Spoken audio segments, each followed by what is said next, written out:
Listo, bueno, entonces, para ver lo de la importancia del número de polos, vamos a apoyarnos con estos dibujitos por acá. La idea es darnos cuenta o caer en cuenta, aceptar que el número de polos de un generador es importante o de un motor es importante para cambiar el ámbito de lo que sería la velocidad nominal de giro. En un generador, la velocidad de giro va a depender de la fuente motriz, ¿verdad? Pero para obtener determinada frecuencia, uno necesita llevar esa fuente motriz a una determinada velocidad y muchas veces no se puede. Por ejemplo, los generadores de vapor tienen unas velocidades sincrónicas de 3600 revoluciones por minuto, como los que hay en Miravalles. Ahora, eso se debe a que una turbina de vapor puede girar a 3600 revoluciones por minuto, pero sería un disparate pensar que uno puede ir a Arenal y poner a girar una turbina hidráulica a 3600 revoluciones por minuto. Eso no va a suceder, ¿verdad? Una turbina hidráulica tiene velocidades de giro mucho menores. Por ejemplo, las de Arenal, que son Kaplan, sí, me parece que es Kaplan, según recuerdo, son 360 revoluciones por minuto.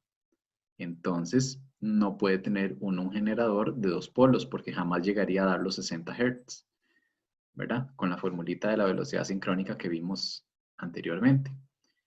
La velocidad sincrónica es 120 por la frecuencia entre el número de polos.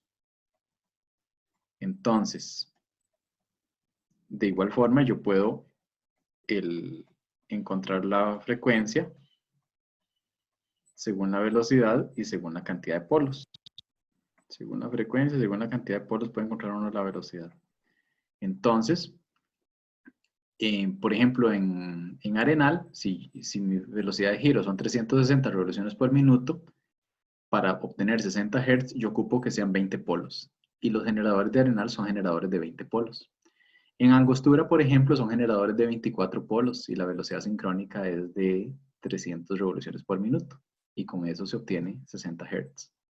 Pero en Miravalles, como les dije, no, porque esos son de dos polos y la turbina de vapor puede girar mucho más rápido. Entonces, ¿de dónde sale esta formulita de que la velocidad sincrónica es 120 por la frecuencia entre el número de polos? Veamos esto. Veamos los primeros dibujitos aquí del lado izquierdo.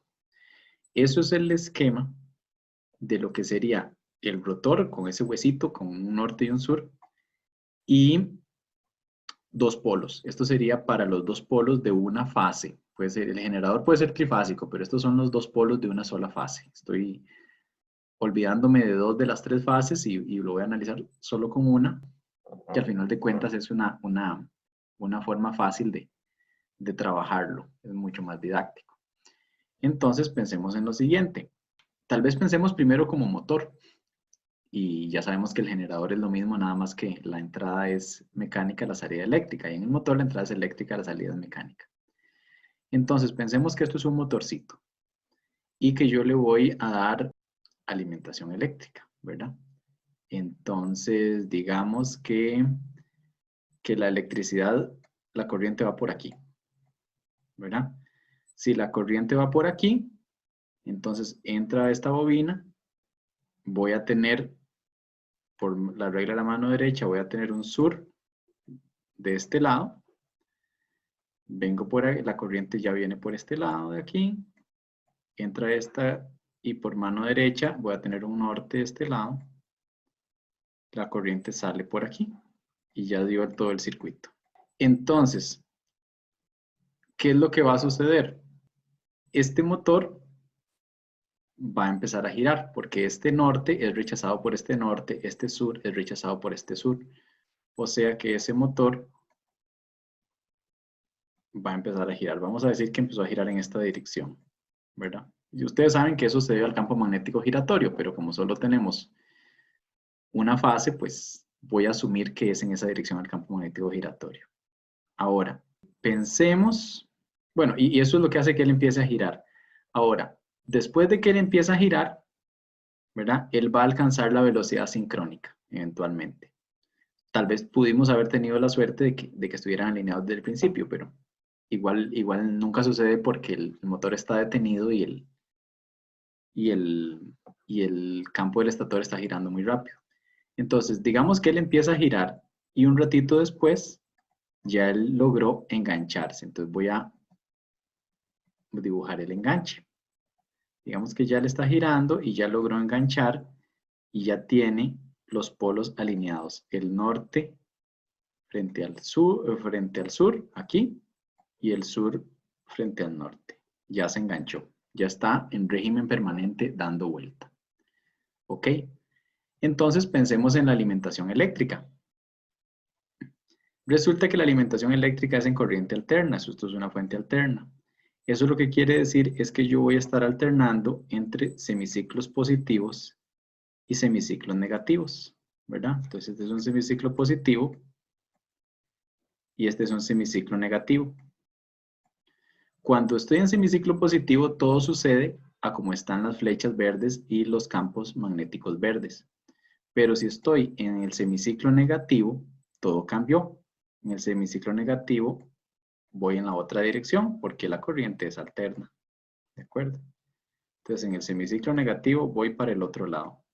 Si voy para el otro lado significa que yo aquí realmente lo que voy a tener es un sur y significa que yo aquí realmente lo que voy a tener es un norte.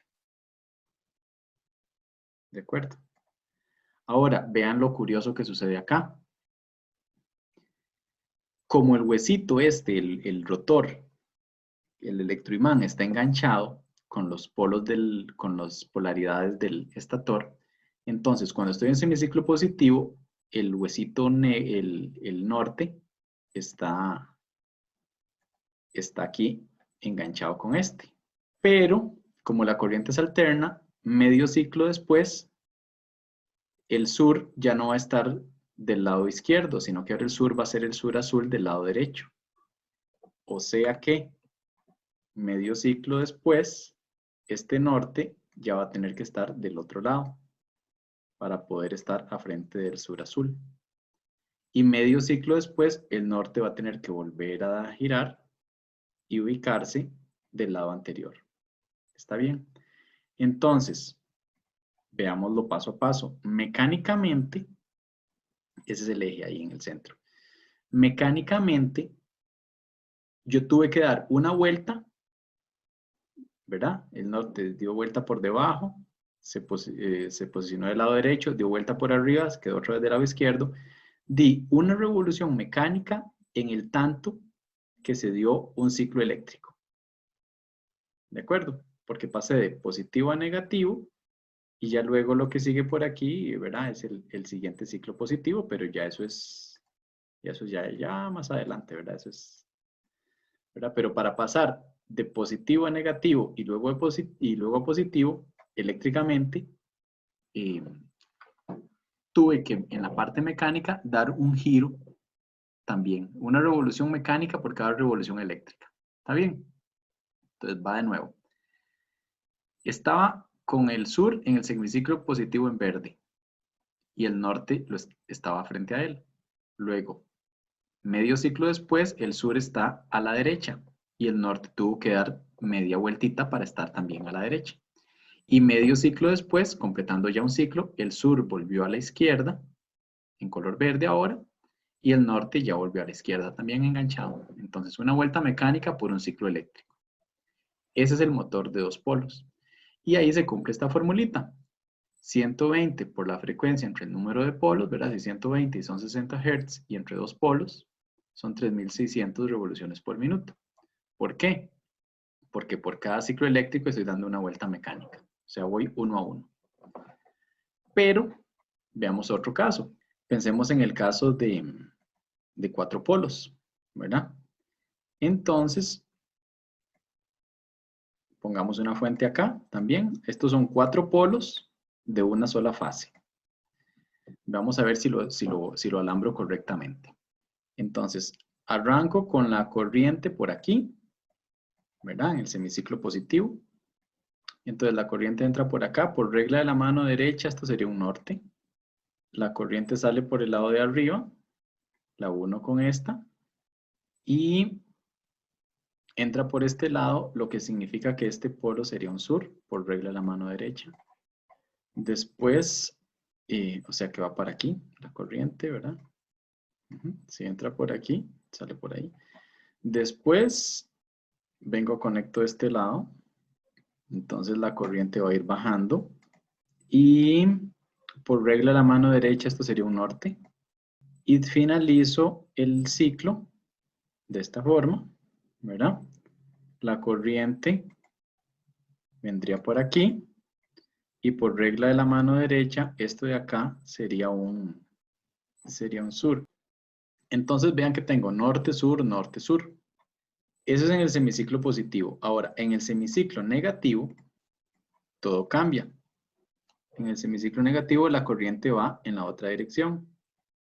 Como va en la otra dirección, ya no tengo que hacer mucho análisis, ya simplemente sé que la polaridad es otra. Entonces eso es un norte, viene por aquí, esto es un sur, va por allá, esto es un norte, viene por aquí, esto es un sur, y regresé a fuente.